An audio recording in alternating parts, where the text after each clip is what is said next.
Good morning friends. आइए आज हम बात करते हैं लॉ से रिलेटेड इंपॉर्टेंट क्वेश्चंस की। फर्स्ट, राष्ट्रीय संविधान कार्यकरण समीक्षा आयोग के अध्यक्ष कौन थे? तो देखिए, जो हमारा राष्ट्रीय संविधान है, इंडियन कॉन्स्टिट्यूशन है, उसके कार्यकरण समीक्षा आयोग के जो अध्यक्ष थे वो माननीय न्यायमूर्ति M.N. वेंकटचिल्लिया थे। ठीक है। कौन अपना पद राष्ट्रपति की प्रसाद पर्यंत तक धारण करता है? तो देखिए, जो हमारे भारत का महान्यायवादी होता है, अटॉर्नी जनरल ऑफ इंडिया होता है, वो राष्ट्रपति के प्रसाद पर्यंत तक अपना जो पद होता है उसको धारण करके रख सकता है। भारत में राज्यों के मध्य विवाद उच्चतम न्यायालय में आते आते हैं। तो ये क्या है? प्रारंभिक अधिकारिता में, जो कि हमारे इंडियन स्टेट्स के मध्य विवाद होते हैं तो वो उच्चतम न्यायालय में आते हैं। तो वो क्या होते हैं? प्रारंभिक अधिकारिता में होते हैं, इस कारण। ठीक है। संसद को राज्य सूची के विषय पर विधान बनाने की शक्ति है, परंतु यह तब जबकि वह राष्ट्रहित में हो। भाई देखिए, जो हमारी संसद होती है, पार्लियामेंट होती है, कोई भी कानून बनाती है, राज्य सूची पर विधान बनाती है, तो वो किस लिए बनाती है? मतलब जो कि राष्ट्र के हित में हो, जिससे राष्ट्र का हित हो, संभव हो, उन्नति हो, है ना।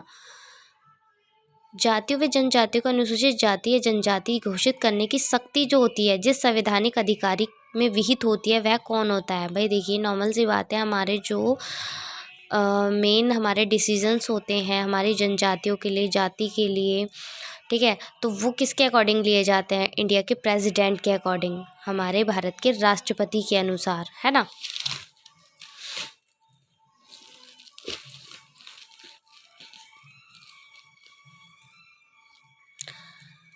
राष्ट्रगान के प्रति अपेक्षित आदर प्रकट करने के लिए क्या करना आवश्यक है? तो देखिए, जो हमारा राष्ट्रगान होता है उसके प्रति हमें आदर प्रकट करने के लिए आदरपूर्वक खड़े रहना। भाई देखिए, जब भी हम किसी भी स्कूल में एडमिशन लेते हैं, ठीक है, तो हमारे शिक्षक हमें सबसे पहले क्या सिखाते हैं कि हमें अपने जो राष्ट्रगान होता है, जन गण मन जो होता है हमारा राष्ट्रगान, उसके प्रति हमें आदर भाव प्रकट करना सिखाते हैं कि भाई हमारा टेंशन एकदम स्ट्रेट खड़े होकर जैसे गाया जाता है, हम अपने शिक्षकों के साथ गाते हैं उसको, है ना, और आदर भाव रखते हैं। जिस भी पोजीशन में हो, हम उसे स्ट्रेट खड़े होकर हम फॉलो करते हैं राष्ट्रगान को। भारत के संविधान के अधीन निम्न में से कौन सा राज्य द्वारा धर्म की स्वतंत्रता पर निर्बंधन लगाने का विनिर्दिष्ट आधार नहीं है?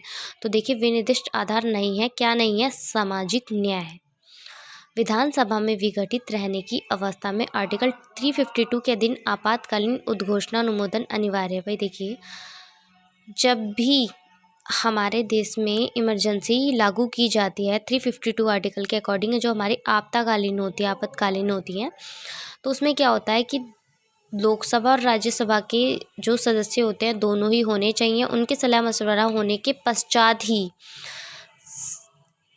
जो ये डिसीज़न लिया जाता है, और 1 मंथ पहले ही इस पर क्या होता है, सभी के सिग्नेचर हो जाते हैं, सभी का सलाह मशवरा हो जाता है, फिर उसके बाद ही ये लागू किया जाता है सबकी कंसल्ट पर। ठीक है, जिसमें हमारे प्रधानमंत्री, राष्ट्रपति, राज्य मुख्यमंत्री, गृह मंत्री, तो सभी मंत्रियों व मेंबर्स के अकॉर्डिंग इस डिसीजन को लिया जाता है। नेक्स्ट, धन विधेयक प्रस्तुत किया जा सकता है। तो जो हमारा धन विधेयक होता है वो संसद के किसी भी सदन में उसको प्रेजेंट किया जा सकता है। ठीक है, दिस इज लास्ट। उच्च न्यायालय की न्यायाधीश की नियुक्ति के लिए कौन सी अहर्ता है? भाई देखिए, इसमें मेन बात है आपकी कि जो व्यक्ति होता है उसने 35 वर्ष की एक तो एज कंप्लीट कर ली हो, और वो दूसरी बात वो भारत का नागरिक होना चाहिए। चलिए, थैंक्स।